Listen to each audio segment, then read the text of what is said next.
This story is about the Lorax, and I'm reading it today.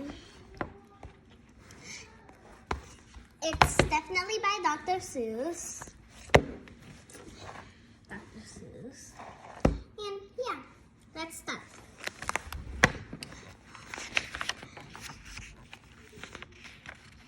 Oh yeah, I forgot. If you like the Lorax, please hit the subscribe button. If you like the Onceler, please hit the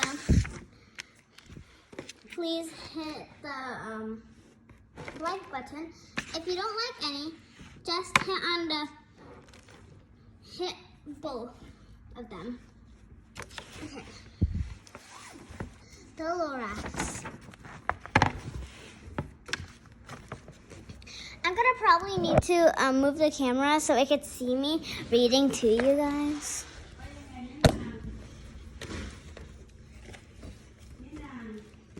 The street of the lifted Lorax. At the far end of town where the grickle grass grows, and the wind smells like slow and sour when it blows.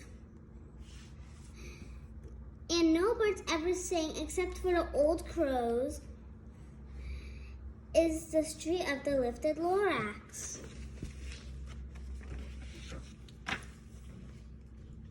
And deep in the grickle grass, some people say, if you look deep enough, you can see today where the Lorax once stood. Just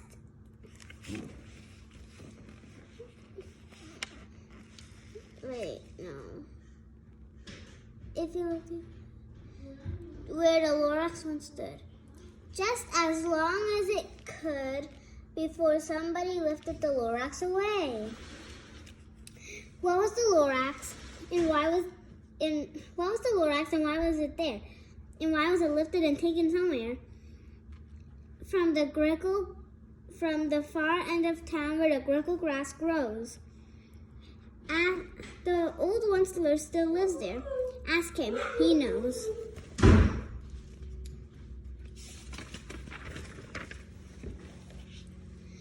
You won't see the Onceler. Don't knock at his door. He stays in and lurks him on top of his store. He lurks in his lurking cold under the roof, where he makes his own clothes out of muffled moof.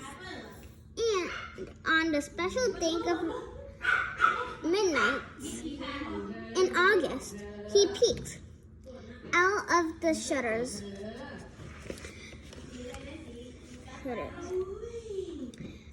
And sometimes he speaks, and how the Lorax got lifted away. He'll tell you, perhaps if you pay.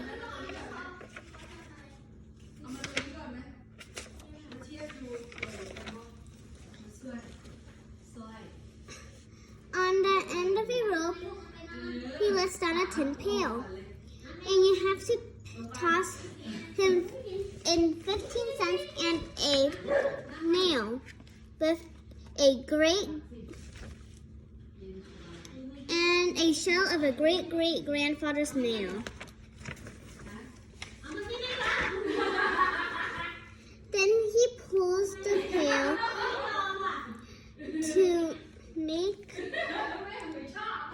to pull up the pail.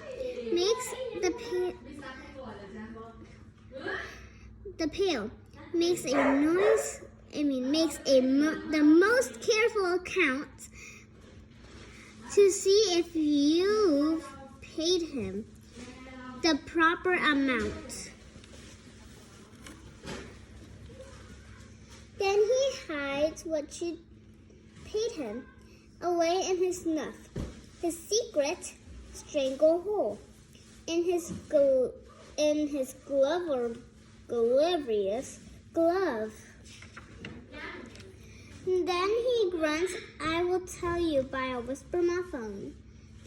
For the secrets I'll tell are for your ears alone. This is the Whistler, the green guy. Slop. That slops with a whisper microphone you can to your ear. And the old Whistler whispers are not really clear.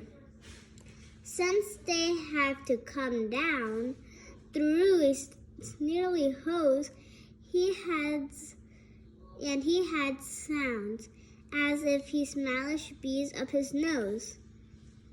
Now I'll tell you, he says, with his teeth sounding gray.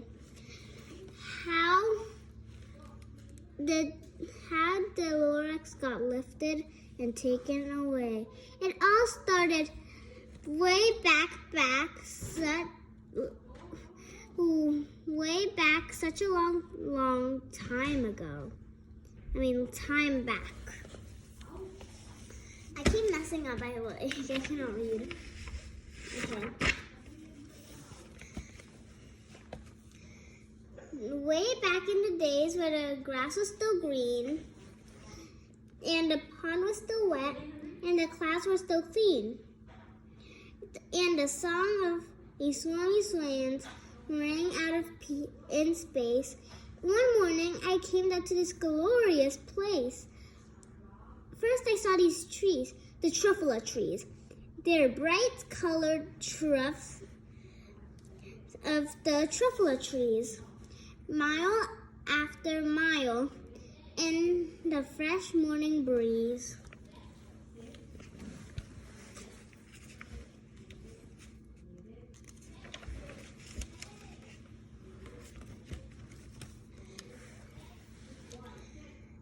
And under the trees, I saw brown boobaloo frisking about their babalo suits as they played in the shade and ate the truffula fruits.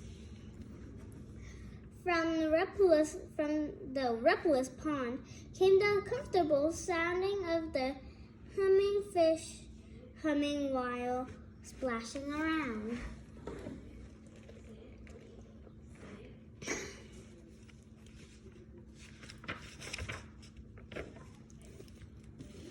But those truffula trees. All my life I have been searching for these. They're much softer than silk, and they had sweet smell of fresh butterfly milk. I felt great leaping through my heart. I just knew what I gotta do. I unloaded my cart. In no time at all, I have built a small shop. Then I chopped down a truffula tree with one shop.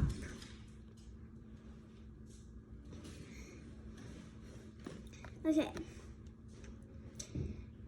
But in a great skillful skill, with my great speed, I took the soft tuft and I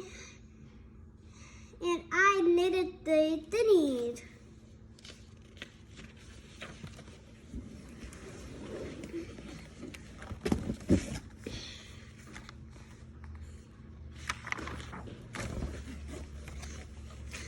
I'm just gonna read like this. The instant I finished, I heard a gazump. I looked. I saw something pop out of the tree I chomped down. It was sort of a man. Describe him. That's hard. I don't know if I can. He was shortish and oldish and brownish and moisty. He spoke with a voice that is sharpish and bossy.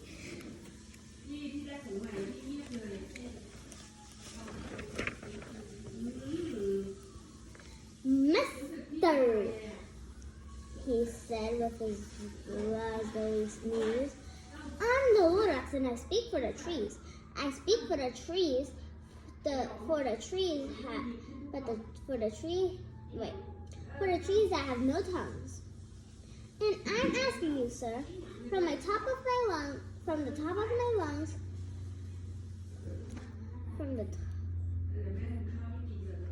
he was very upset and he shouted with a puff. What's that thing you're made out of my truffle tuft?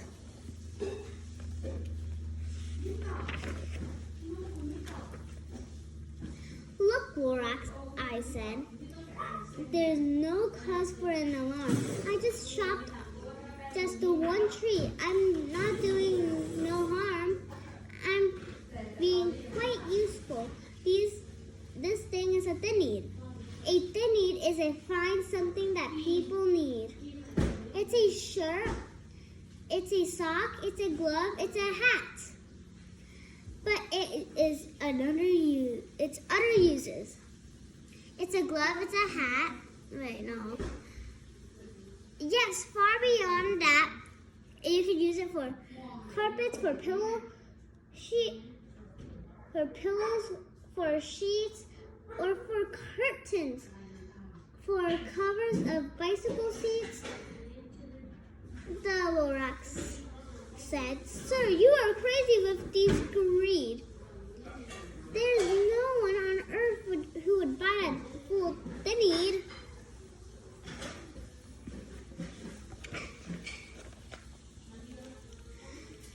But the very next minute, I proved he was wrong. For just that minute, a shop came along.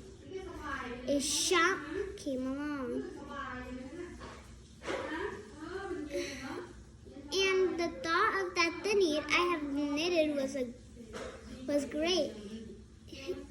He happily bought it for $398. I laughed at the Lorax. You poor stupid guy. You'll never can tell what some people will buy.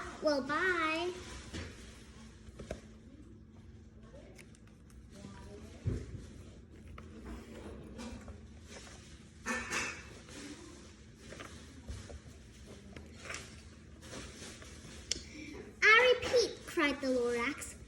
I speak for the trees. I'm busy, I told him. Shut up if you please. I rushed across the room, and in no time at all, I have built a radio phone.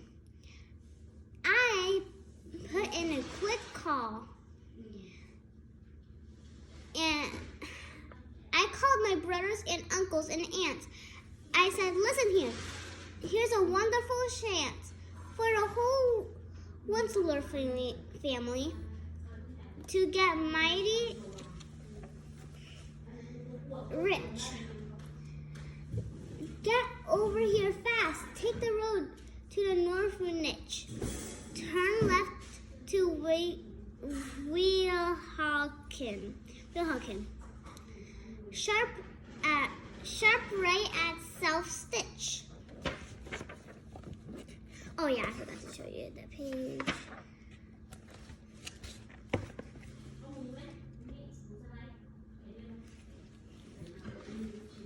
I'm going to show you the page I'm going to show you all of the pages just if you don't see that. The pages. In no time at all, the factory I built, the whole Wensler family was working full tilt. We are all knitting thinnies, just as busy as bees, to the sound of the shopping truffle trees.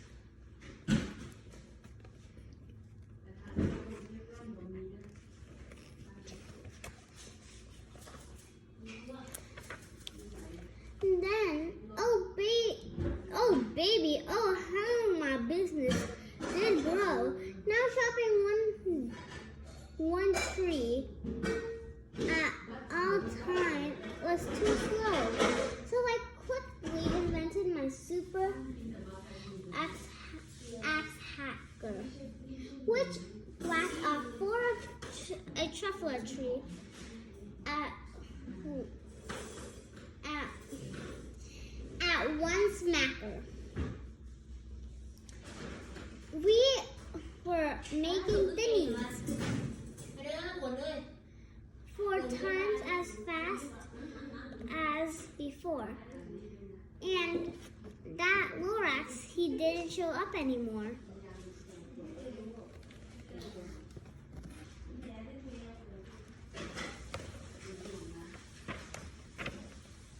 But next week, he knocked on my new office door. He snapped, "I'm the Lorax and I speak for the trees, which you seem to be shopping as fast as you please. But I'm also in charge of the brown barbara roots who played in the shade of the bubble suits and happily lived eating the truffle fruits. Now, thanks for your hacking my tree. Thanks for your hacking my tree. Now, thanks for your hacking my trees. My trees to the ground. My trees to the ground. There's not enough truffle fruits to go round. My poor buffalo roots are getting crummies because they have gas and no food in their tummies.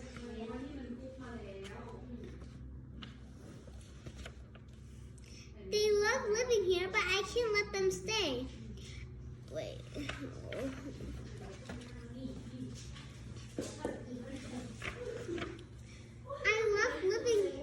They love living here, but I can't let them stay.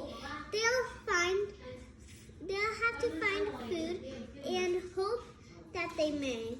"Good luck, boys," he cried. And he sent them away. The once-ler, felt sad as I watched them all go, but my business must grow. Regardless of crummies and tummies, you know.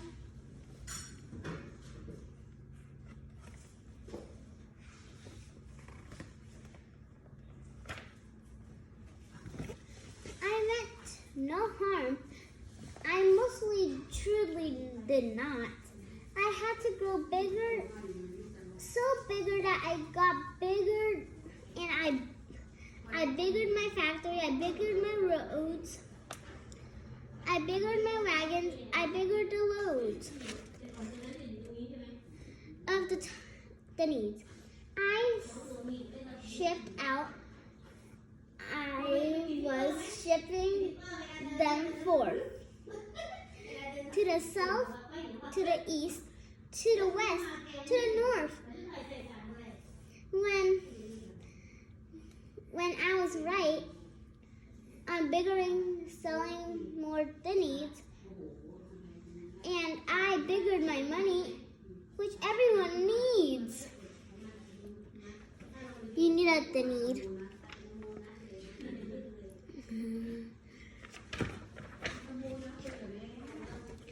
Again, he came back when I was fixing some pipes. In the old Nuskus, the Lorax came back with more gripes.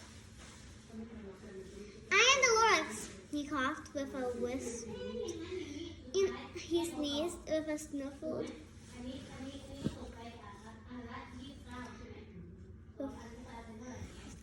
He snuggled and he sniffed. The once-ler, he cried, "A crufulous croak." "Once-ler, you're making such a smuggler's smoke. My poor smorgasbord lands, why they can't sing a note. No one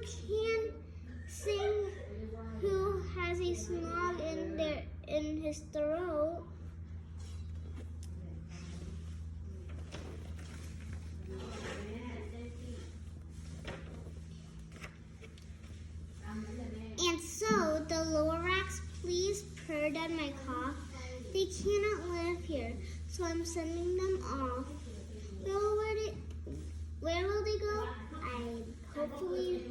I don't hopefully know. They may fly for a month or a year to escape from the smog you have smogged up around here.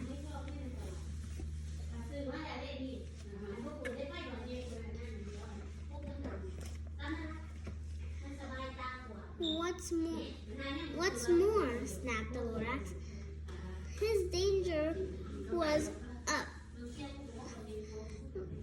Let me say a few words about Gluppery Glup.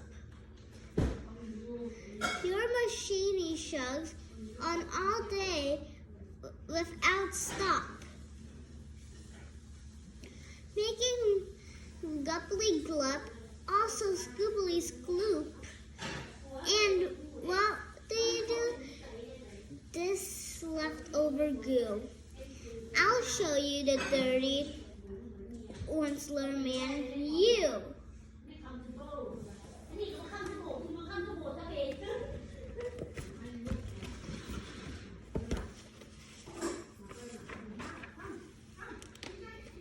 You're glumping on the pond with the humming fish hummed.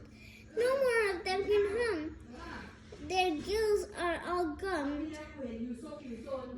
So I'm sending them off. Oh, their future is dreamy. They'll walk into their fins, and they woefully weary and search for some water.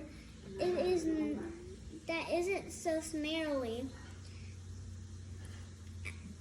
I hear things just as bad up as the Lake Eric. Then I got terribly mad. Then I got mad. And then I got terribly mad. Oh wait, did I show you this page? Oh.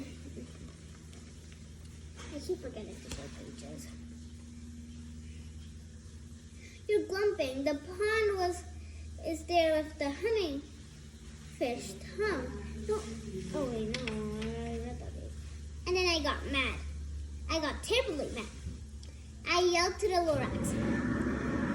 Now, listen here, Dad. Listen here, Dad. All you do is yap, yap, yap and say bad, bad, bad, bad. Well, I have my rights, sir. I'm telling you, I intend to go doing just what I do. And for your information, you, Lorax, I'm biggering,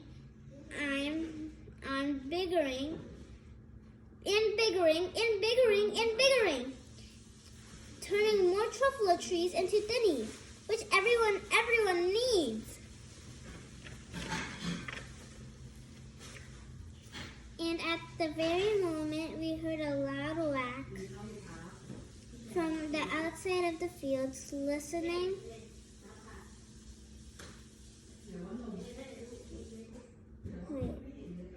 With a whack came in the very moment we heard a loud whack from outside, and the fields came smickering smack of an axe on a tree. Then we heard the tree fall, the very last truffle tree of them all. No more truffle trees, no more thinnies, no more work to be done. So in no time, my uncles and aunts and everyone waved me goodbye, and jumped into my cars and drove away under the smoke smuggling stars. Now there's only left out the neath and the bad smelling sky with my empty factory, the Lorax and I.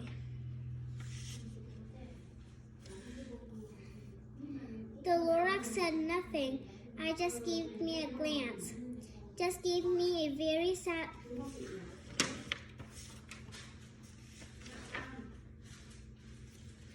I'm just going to show you this page again if I haven't showed. That page, and then I'm reading this page.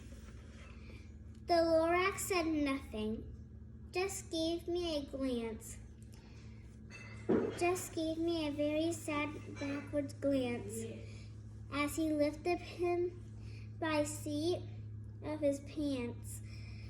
And I never forgot his grim look on his face. The look on his face. He handed him and took leave the place.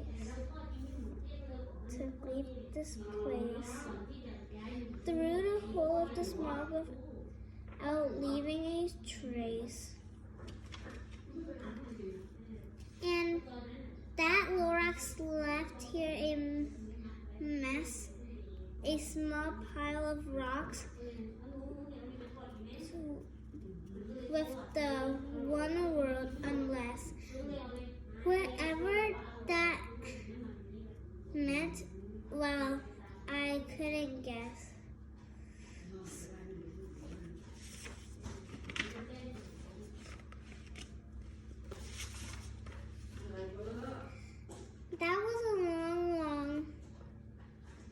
That was long ago. But each day since that day, I've sat here and worried away through the years while my buildings have fallen apart. I've worried about it with all of my heart. But now, says the Onceler, but now you're here, the world of the Lorax seems perfectly clear, unless someone like you who cares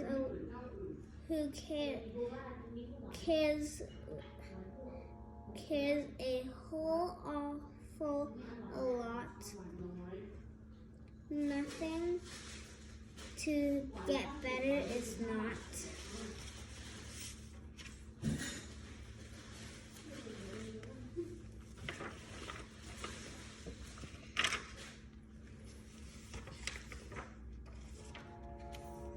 So catch, calls the Onceler. He lets something fall. It's a truffle seed, the last one of all.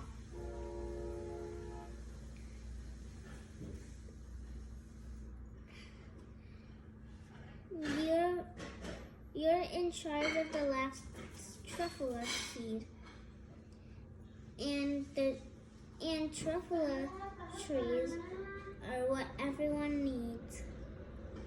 Plant a new truffle tree with care. Give it clean water. Feed it with fresh air. Grow a forest and protect it from the axes that hack. Then the Lorax and all of his friends may come back.